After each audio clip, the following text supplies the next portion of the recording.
Welcome to Adding and Subtracting Fractions with Like Denominators. I'm Joe Ratasky. And I am Emily DeVizio. Glad to have you with us whenever you're watching this.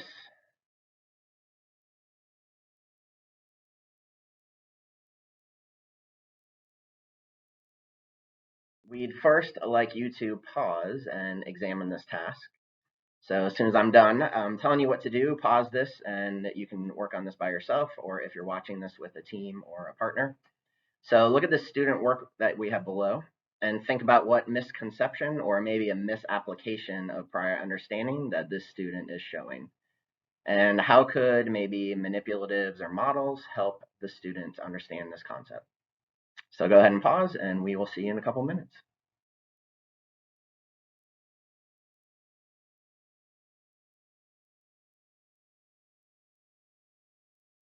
We're going to look at quickly just decomposition of fractions. So this is something that students would have begun doing in third grade.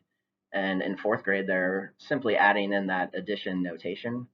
This isn't that different than what students have been doing at primary grades of decomposing whole numbers to add and subtract.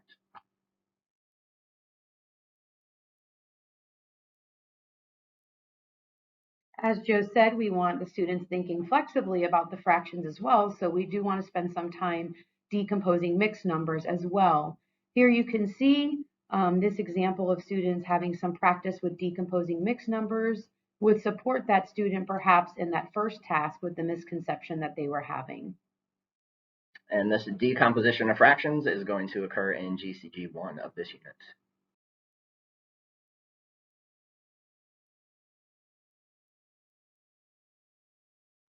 Just as Emily said, if we're reflecting on that task that you looked at, you can see perhaps this student was making a misconception that when I subtracted with whole numbers, how I would always bring over 10, break up a 10 into 10 ones, or break up 100 into 10 tens. Well, perhaps that's what they did here with crossing off the 4, making it a 1, and taking that whole and making it 13 eighths. Instead of, if we had them drawing models using manipulatives to know that, oh, this time my whole, because I'm using eighths, when I break it up, it's going to be broken up into 8 eighths. So I'm only going to be using 11 eighths and taking 7 of those eighths away. So hopefully you can make that connection back to that decomposition and how important the models are going to be. Definitely will help them to see things more visually.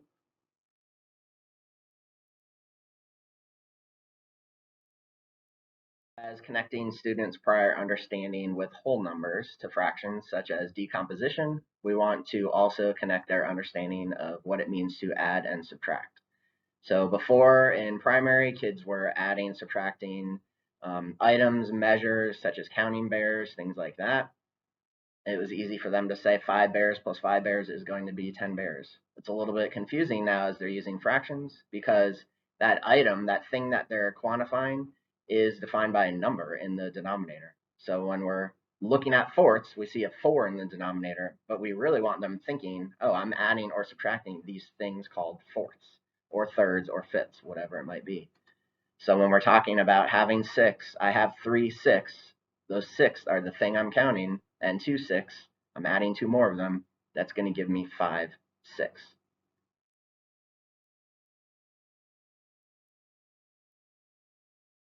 I definitely thinking about fractions and what you just said. I think that teaching fractions in context would support students with their understanding of that. So make sure that you're using fractions in context so that the students are able to visualize and understand what is being asked of them in the problem. If you look at that third bullet, trying to not let the fraction get in the way of the problem. So you could use simpler fractions, making sure that they're not having to regroup and make a new whole at first if they're adding or subtracting. This would also be a good time to use numberless word problems, or even substituting in, here's some whole numbers in this word problem, then pull those whole numbers out and put in fractions. So once they understand the context, now we're just changing the quantities that they're working with.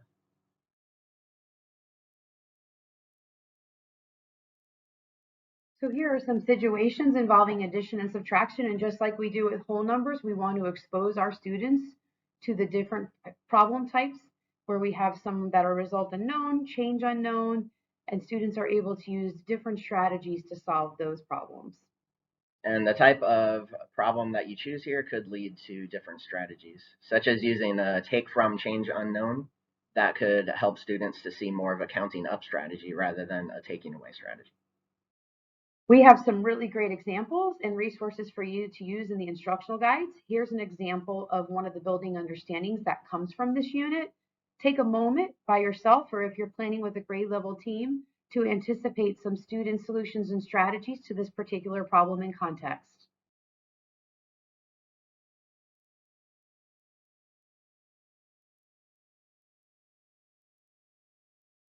Hopefully you had some time with your team or by yourself to anticipate some student misconceptions or solutions and strategies that they may have used to solve this problem. One thing that I'd like to point out is that you may use those students' representations in your class to make those natural connections to build student understanding rather than use the example on the PowerPoint.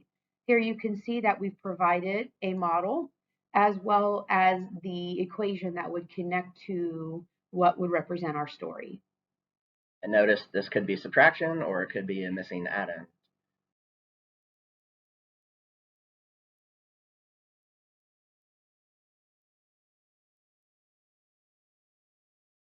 Here's another example of a fraction problem in context.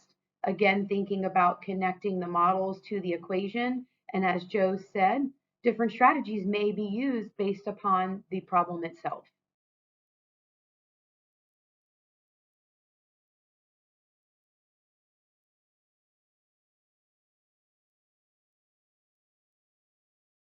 There are many strategies that students can use within learning about addition and subtraction of fractions with like denominators. Here you can see we just encourage that we are using manipulatives so that students can build that concrete understanding and then make the jump to representing their concrete models in a drawing representation. Ultimately, we want to get them to the abstract, but we want them to get there with understanding. Especially when this comes to regrouping of a whole. With our fractions, of course, it's going to be different amounts based on the denominator of when they create a new whole. So here we see some fraction strips and connecting those to counting on a number line.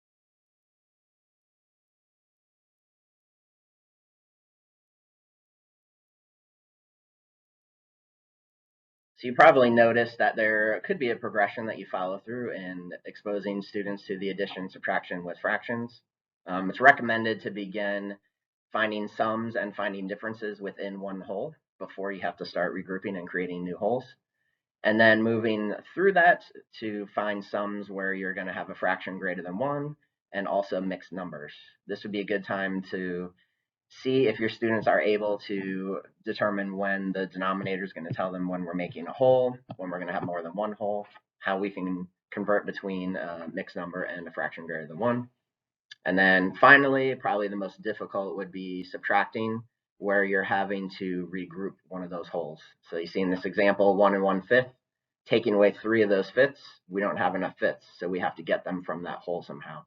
So it could be regrouping, it could be breaking apart, or it could be counting up. Those are actually pretty close, so maybe just counting up 2/5 would let you know that you're getting to find the difference of those two.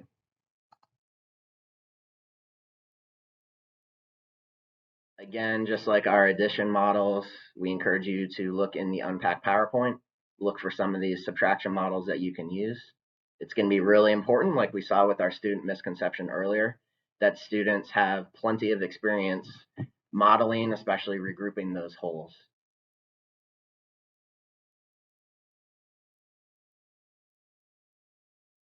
They're starting with those concrete models. We want to encourage them to take those concrete models and to convert those into pictures, into number lines.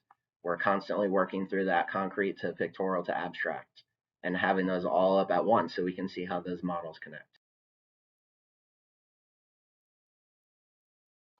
And especially when we're talking about that regrouping. So think back that decomposition that they did in GCG1, how important it is. We can see in that second bullet different ways that students can break up their fractions. It doesn't just have to be decomposition of one whole to the other. They can break up all of the fractions, break up all of the whole numbers. We want them to have those flexible strategies as long as it's working for them.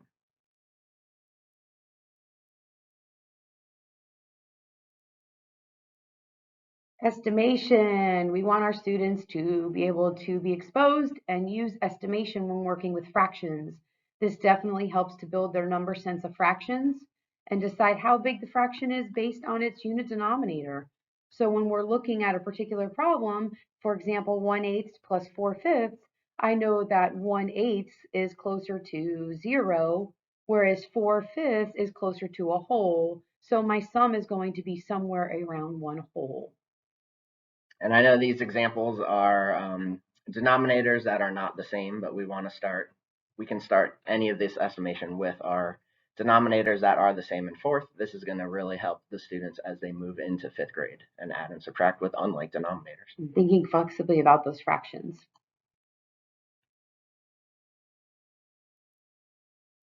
So here's just a summary slide about what Joe and I pretty much talked about today. We encourage you to go ahead and take a moment to reflect on the bulleted items on the slide.